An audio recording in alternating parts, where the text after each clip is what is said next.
మస్తు పైసలున్నోడిని వెతుక్కొని పెళ్లి చేసుకున్నా, నీకు ఉద్యోగం లేకుంటే వాళ్ళ అమ్మ, వాళ్ళ అన్న, వాళ్ళ తమ్ముడు అందరూ నిన్ను చిల్లరనే చూస్తారు తప్పితే నీకు ఆ పైసలున్నోడు ఈ రోజు ఇచ్చిన రెస్పెక్ట్ రేపు పొద్దున్న 2 ఏళ్ల తర్వాత ఇయ్యాడు.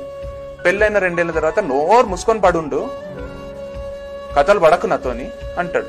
కథలు పడకు నాతోనంటే నువ్వు పడకురా అని బయటికి వచ్చి బతికేటట్టు ఉండాలి కదా. నువ్వులాగా బతికేటట్టు ఉన్నవని మనకి ఇంత మాత్రం క్లూ ఉన్నా నీతో కథలు పడడు.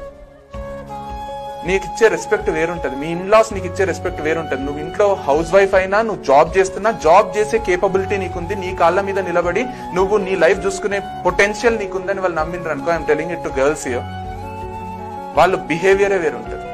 నువ్వేం చేయలేవు, వాడు తప్ప నీకు గతి లేదు అని వానికి ఒక్కసారి అర్థమైతే ఆడు ఎంత మహాత్ముడైనా గానీ నీతో బిహేవ్ చేసే పద్ధతే వేరుంటది.